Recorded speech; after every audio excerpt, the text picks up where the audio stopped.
C'est maintenant le tour du rang centile, un outil mathématique relativement intéressant pour savoir lorsqu'on se compare aux autres, là, est-ce qu'on est dans les meilleurs ou les plus faibles.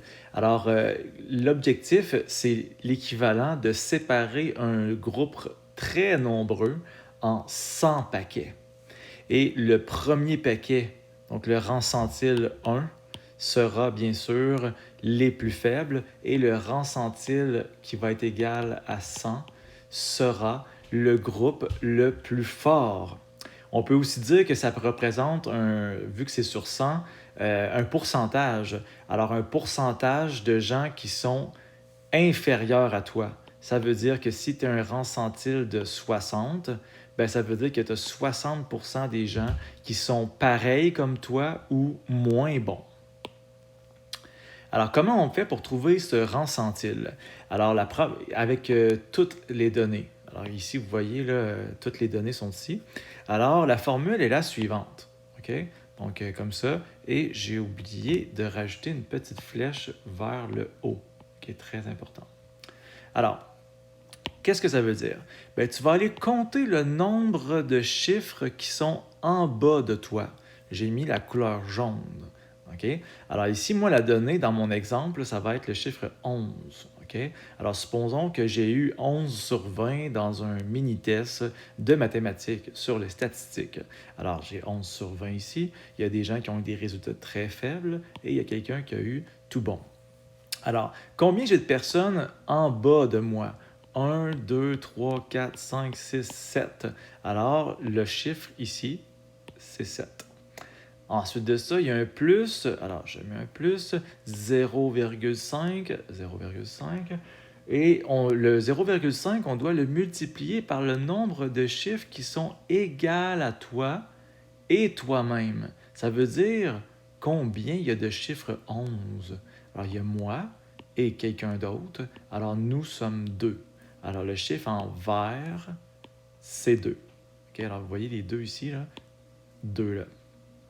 On divise par le nombre de chiffres total. Donc, il y a 13 chiffres lorsque tu les comptes. Alors, j'ai mis 13 ici. Alors, quand tu fais ton calcul sur la calculatrice, ça vaut toujours la peine de peut-être faire ça en premier et tu fais égal. Ensuite de ça, tu divises par 13 et tu fais fois 100. Ça va donner la réponse suivante, 61,54. Okay, on l'écrit comme ça, rang centile du chiffre 11, 61,54. Mais les rangs centiles sont tous entiers. Alors, c'est quel paquet? Donc, alors ici, on doit l'arrondir supérieur. Alors, le rang centile du chiffre 11, c'est 62e rang centile.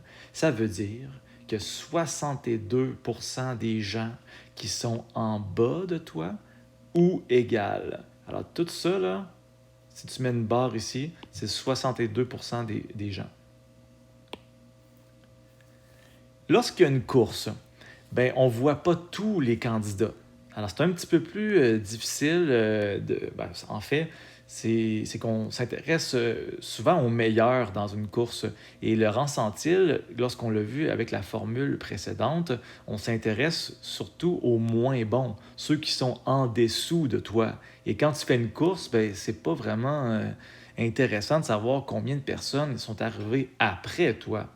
Alors, c'est un petit peu plus. La stratégie est un petit peu différente. Alors, je vous explique, c'est la même formule.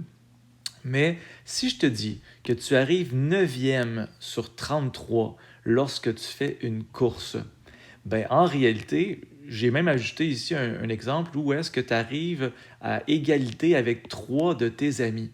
Alors, lorsque tu franchis la ligne d'arrivée, vous êtes 4. Alors, ce qui est vraiment intéressant comme question à se poser, c'est combien il y a de gens qui sont meilleurs. Alors, si tu arrives 9e, forcément, il y en a 8 qui sont arrivés en premier. Ça va? Ensuite de ça, combien de personnes qui sont égales? Alors, il y a toi et tes 3 amis.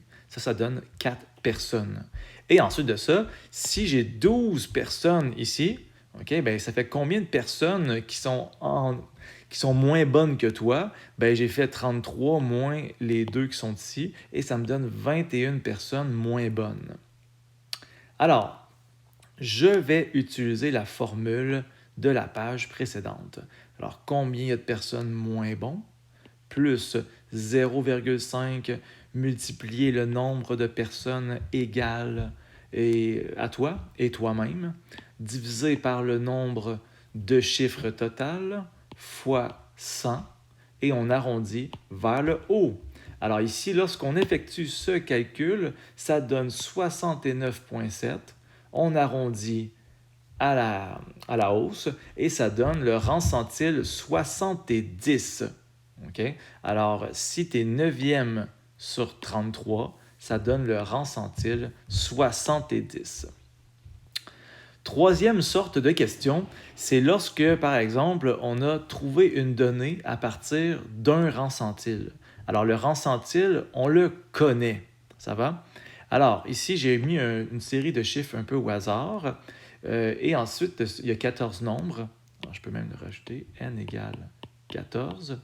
Et si je te demande qui a le rang centile 62, okay, alors ce qu'on va faire, il y a une nouvelle formule pour ça. Alors la position du nombre que je cherche, ben, je dois faire le rang centile divisé par 100, multiplier le nombre de données totales et on arrondit vers le bas. On fait le contraire de l'autre formule.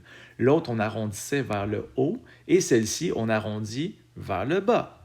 Alors, la position, si je cherche le rang centile 62, je fais 62 divisé par 100 fois 14. Ça me donne 8,68. J'arrondis vers le bas et je cherche le 8e chiffre. Alors, quel est le 8e chiffre? Je dois partir des moins bons. 1, 2, 3, 4, 5, 6, 7, 8. Alors, ça veut dire que c'est le chiffre 10 qui a le rang centile. Donc, le rang centile de 10, c'est 62.